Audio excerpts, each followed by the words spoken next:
Binge the full week of The Ray Taylor Show ad-free over at inspireddisorder.com/plus. This is The Ray Taylor Show.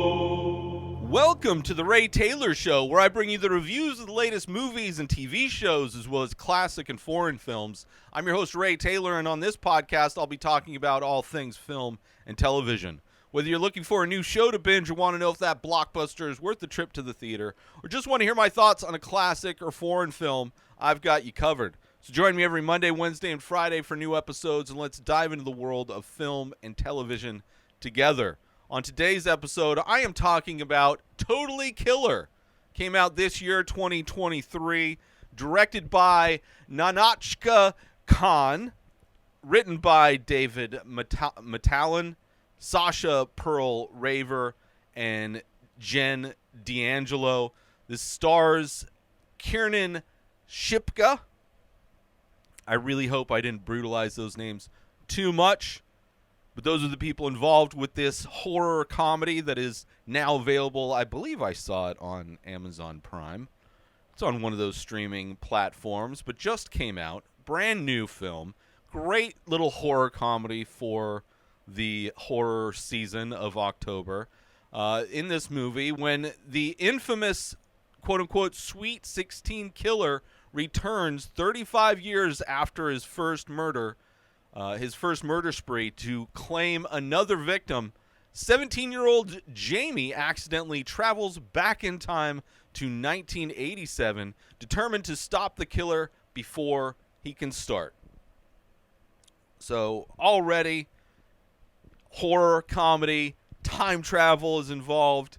I had a lot of fun watching this movie. It reminded me a lot of Happy Death Day, which is another great horror comedy, but more of a time loop, blending, horror with the Groundhog Day type of trope of living the same moment over and over again.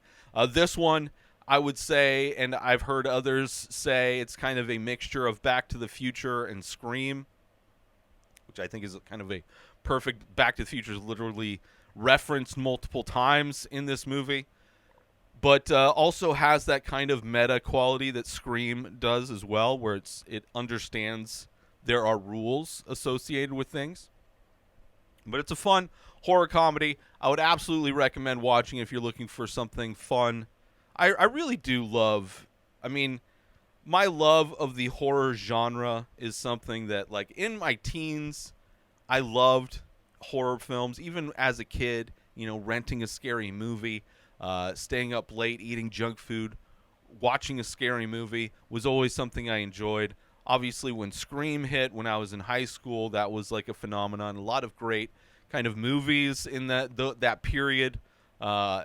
And I think it took a break from the genre for a while, it seemed like. And over the past few years, especially doing this show and especially loading up on horror movies in the month of October, not only am I a huge fan of the horror genre, but I love all of the different subgenres within the horror genre. And comedy horror is so much fun.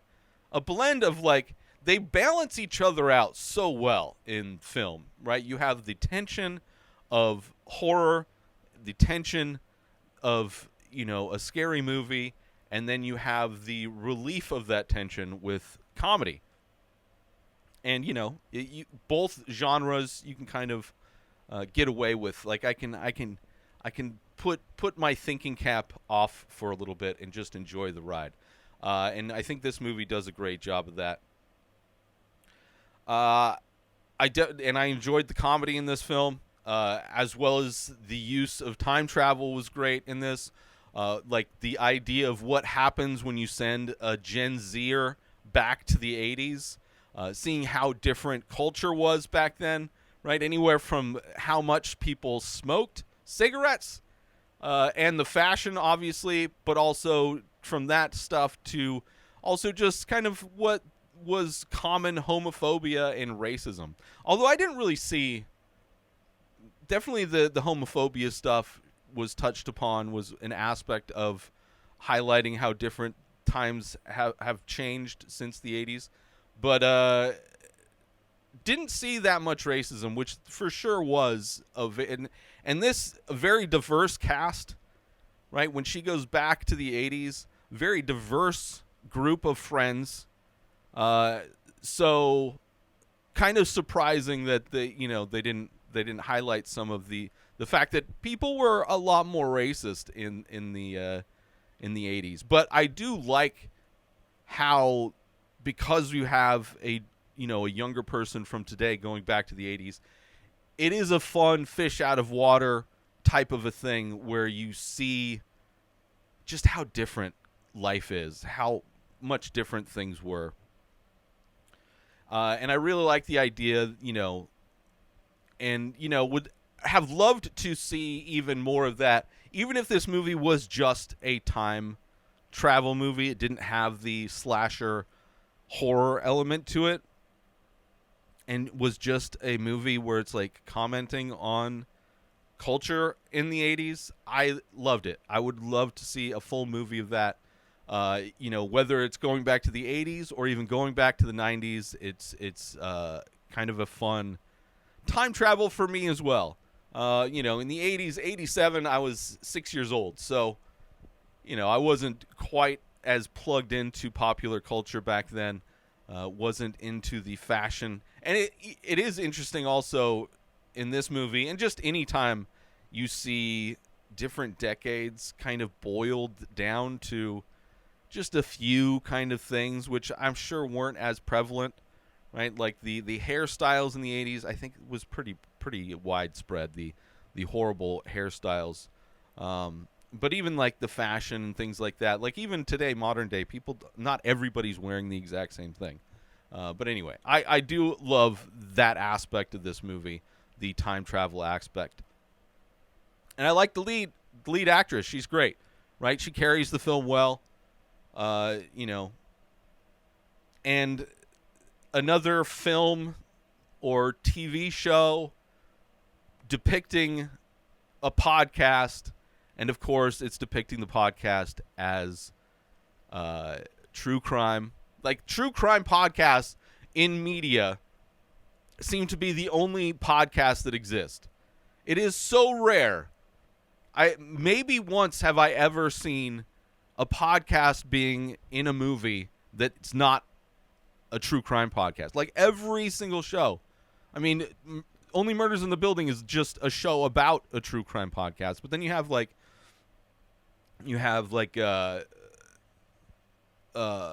Poker Face. There's an episode where a true crime podcast helps her solve a crime. Just so many different ones, and I'm blanking on all of them. But Chucky is another one. It's a true crime podcast. I haven't really watched that series, but the first episode, I believe, involves somebody who has a true crime podcast, which is kind of infuriating because as somebody who's produced podcasts for 14, 15 years now, never have I ever produced a true crime podcast. Like, there's such a wide variety of podcasts that could be featured, but obviously a true crime podcast makes sense in this movie because of the murders. The true crime podcast that is featured in this movie is about the Sweet 16 murders that took place in the 80s. So that aspect makes sense and is tied into the plot of this movie in a really fun way as well. The aspect of this movie, another aspect, not that I didn't like the true crime podcast aspect, another aspect I didn't like of this movie, and it's not a big deal, the mask of the killer. I mean, a big thing in horror movies is the mask, right? You have amazing masks in franchises like The Purge. Obviously, Michael Myers is an iconic mask, and I think this one's trying to do a similar thing that Michael Myers did, which Michael Myers, the mask was originally William Shatner, and then they painted it white, so it was kind of modified. This one, it seems like it's trying to do Max Headroom, which is a show that I'm not very familiar with, but the imagery is kind of iconic, and definitely has that Max Headroom look to it, although it also has an earring. For me, it reminded me of Vanilla Ice initially, but I think Vanilla Ice was more 90s than 80s. Let's take a quick break from the podcast because I want to talk about my new limited edition signed and numbered prints for The Many Faces, my ongoing ink painting series of abstract and surreal faces. You can now get limited edition signed and numbered prints. Only 5 prints are available for each image, and they are printed high quality on the same paper that I used to print, or to paint, I should say, the original painting. So high quality paper, the highest print quality, and all made by me in-house. I make them, I print them, I double check, I sign them, I number them, all of that stuff. Sizes and prices. 4x6 is $5, 6x9 is $10, and the 9x12s are $20. That is for the prints themselves. And of course, you can always go to inspireddisorder.com and collect the original artwork as well. Take your walls to the next level with these limited edition art prints. Once they're gone, they're gone. Go to inspireddisorder.com and shop the collection and take your walls to the next level. Now let's get back to the show. But I don't know. The Mask, not a big fan of The Mask. And a lot of people are wearing this mask. And I think, you have like the Scream franchise, The Mask. I think that's iconic. The Ghostface mask. This one it's too goofy. It's too goofy and too big. I don't know. It's I didn't like The Mask. So, whatever. Not a big deal. There are some great twists in this movie as well. As our lead gets sent back in time and tries to stop these murders from happening before they happen, right? That's kind of the thrust of this movie. And trying to change things, which is, an aspect of time machine movies, time travel movies, trying to go back, trying to change things, and tying that in with a slasher film. I think it's pretty great. I do want to get into spoilers, talk about specific moments of this movie. So from here on out, warnings for spoilers. Here we go. The Sweet 16 podcast killer thing. You have the whole thing that sets this off were 3 murders in the 80s. The 3 different girls stabbed 16 times each. You have the shitty mask that I'm not a big fan of. It's weird that they know he was wearing the mask, even though he was never caught. Like, nobody saw these murders happen. He was never caught, but somehow they know he was wearing this mask. I didn't get how that came about, but whatever. The daughter, the lead character, Jamie, she's a fan of this band. She has a poster of the singer on her wall. And that singer happened to have gone to school with her mom, which I think that's kind of a weird thing. She's also going to a concert. Her dad's taking her and her friend to go to see a concert of this guy, of their classmate, which I don't know. It's a very weird aspect to this, but it shows. It is a fun element when she goes back in time and starts changing things, and you see how that affects that musician's career. Becoming more emotional instead of being this like rocker kind of guy. When the killer shows up to get the mom, like, that scene is so clearly going to happen. But what surprised me is that she could actually fight. I really enjoyed that. The hidden guns, pepper spray. Obviously, she wasn't able to fight good enough, but yeah, it's so surprising that when she starts fighting, it's like, oh, that's perfect. Great subversion of, what I was expecting to happen. Her friend is making a time machine in order to go back and stop the killers. And she's building the time machine in a photo booth, which they are holding their science fair in like an amusement park. And the science fair is during Halloween. Like, it's the reasons this photo booth is in, like, there's a lot of things that don't really make sense why that would be happening the way it is, but whatever. It makes everything work. So you have the science fair at what is ostensibly a horror theme park. Like, it doesn't seem, I don't know, maybe part of it is decorated for Halloween and maybe it's just a normal amusement park other times. But it seems like it's a horror theme park, which is kind of a dark thing to have in a town that is known for these murders that happen.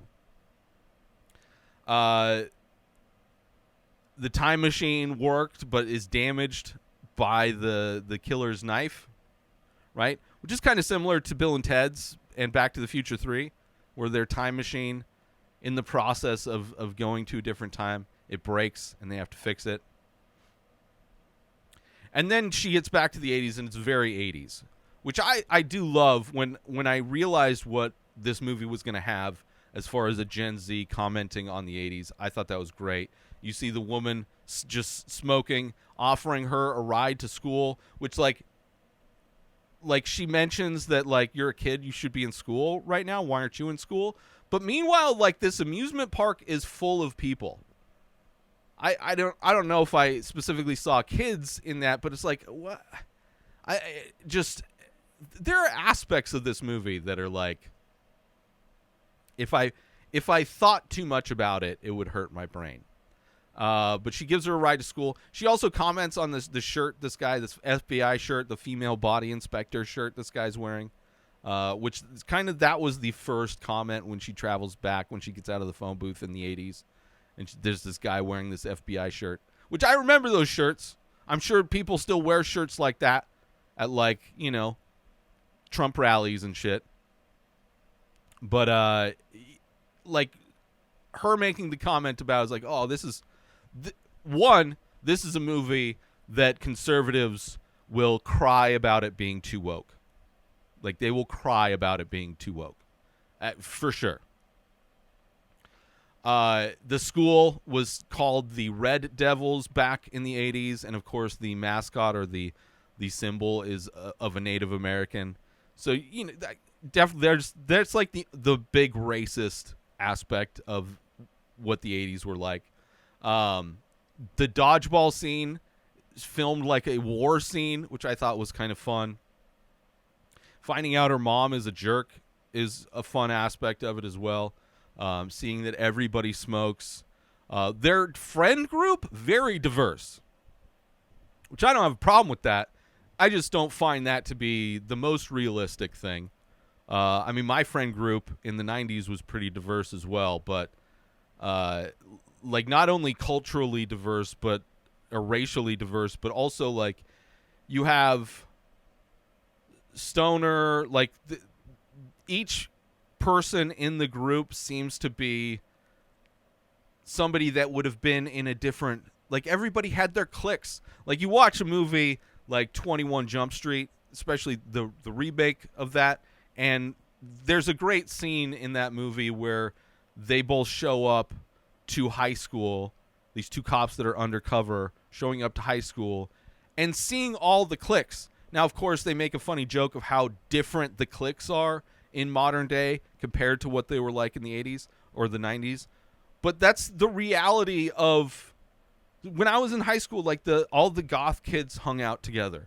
All the stoner kids hung out together. My group of friends, we were in the art class and we played pickup basketball. We all met playing pickup basketball. But we all were also artists too.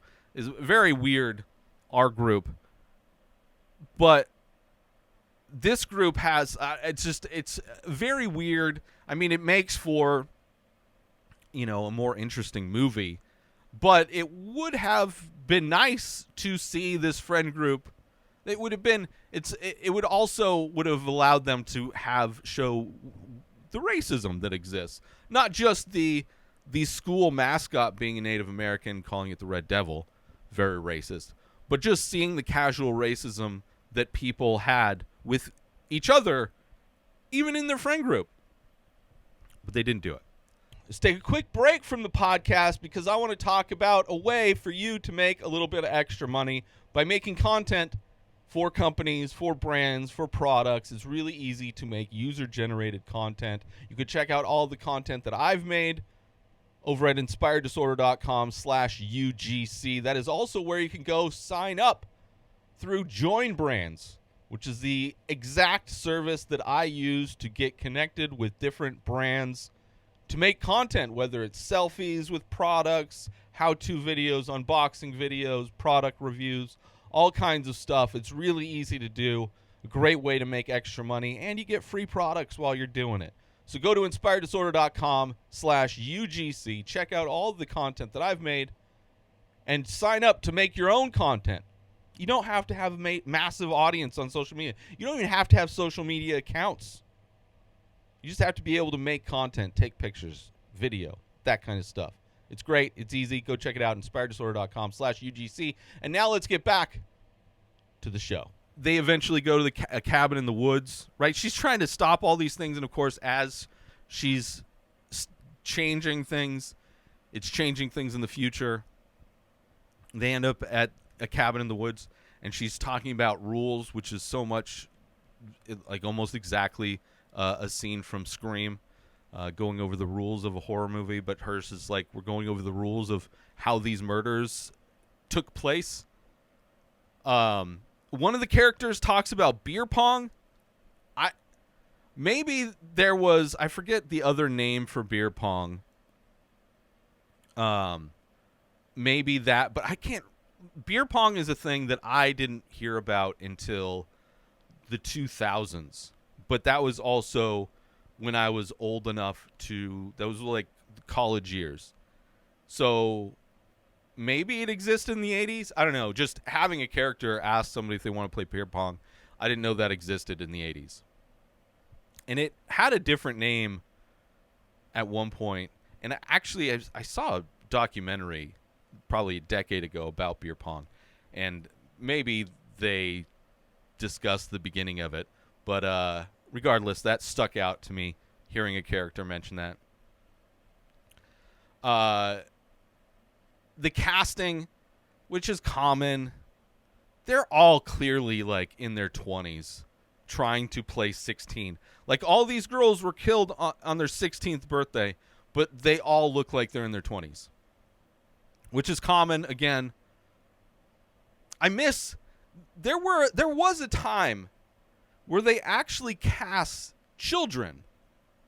And it doesn't seem like they ever do that anymore. Or when they do, they don't act like children. They're all like act like adults. They're all like written like adults. Anyway, I just think it would be like if they had actually cast 16-year-olds, it would have made this scarier. Anyway. When the reveal of who the killer is, or who the killer was, the original killer, and why that happened, the fact that he's getting revenge on the fact that this friend group bullied his girlfriend and got her wasted to try and get her to confess to something, to her sleeping with like a teacher or something like that. And she ends up dying in a car accident because she was drunk. And him seeking revenge. I loved that twist, like kind of realizing that they are the kind of the bad guys, and he's getting revenge, which is obviously not necessarily a good thing either, but still, he instantly becomes far more sympathetic, the killer. And then you have a twist, like there's like 3 solid twists at the end of this movie, right? Finding out who the killer is, that it's this nerdy guy, right, who's getting revenge for them killing his girlfriend. And then the twist that the older Doug, the older killer, came back with the other time machine. And it's like, holy shit. But then you realize, which is also a reference to Scream. They even brought up at one point, maybe there's multiple killers like in Scream. And they're like, what's Scream? And then you see that there, in some ways, are multiple killers, but it's the same guy. But then the final twist of that is that it's not the old Doug, that it's actually the podcast host that came back because he needs more content. He needs to up the body count so he can put out more episodes, because apparently it's a true crime podcast that only features the one crime. So, or the one killer. Never branched out to any other true crime stories. It's just a podcast that only revolves around the one story. But I did enjoy, which is just another thing that I noticed is like, okay, like if you're going to do a true crime podcast, it'd be like doing a movie podcast, but all I did was talk about Jurassic Park. Every episode was just Jurassic Park. That's not a movie podcast. That's a Jurassic Park podcast. He didn't have a true crime podcast. He had a Sweet 16 Killer podcast. Whatever. But I loved all of the twists. I thought it was great. Really, I love that they used the Gravitron. I think the way they had the Gravitron working didn't make sense. Like, I don't think the center part spun as it did in this movie, because the person that would sit there would just get sick spinning. But I love the Gravitron as a ride, and it, like, the way it looks like a spaceship, turning that into a time machine, I thought that was great. And even the second time machine that her friend makes in the future, first using a phone booth and then using some other arcade game, I thought I enjoyed that. And then when she gets back, I also love that everything changed. Her friend has this book, or her friend's mom made this book of everything that she thinks changed, which I don't know how she could know. But one of the things that changed is that she has an older brother, like her parents got together faster. And because he was born before her, he actually got her name. He was named Jamie, and she has this other name now. I love that. I thought that was fun. The end, when it's just kind of going through the different pages of the different things that had changed. I really liked it. Despite the fact that there's clearly a lot of things that if you think about doesn't make sense. True crime podcast only being about one crime. The dynamics of the friend group. The whatever, the mask, all these things, whatever. I had a lot of fun. I would have liked it if they had leaned into more of the critiquing of the 80s. I think that's just a great idea that I hope we see more of, because it would be interesting to see what modern day kids would act in a time without smartphones, without the internet, with how completely different culture has changed, right? To send somebody who's woke back to a time where woke was dead, right? Taking back, you could also just have a movie where somebody goes to Florida for a vacation, and it's like going back to the 80s. But yeah, I really love the twists at the end of this movie as well. All around, I had a lot of fun with this movie.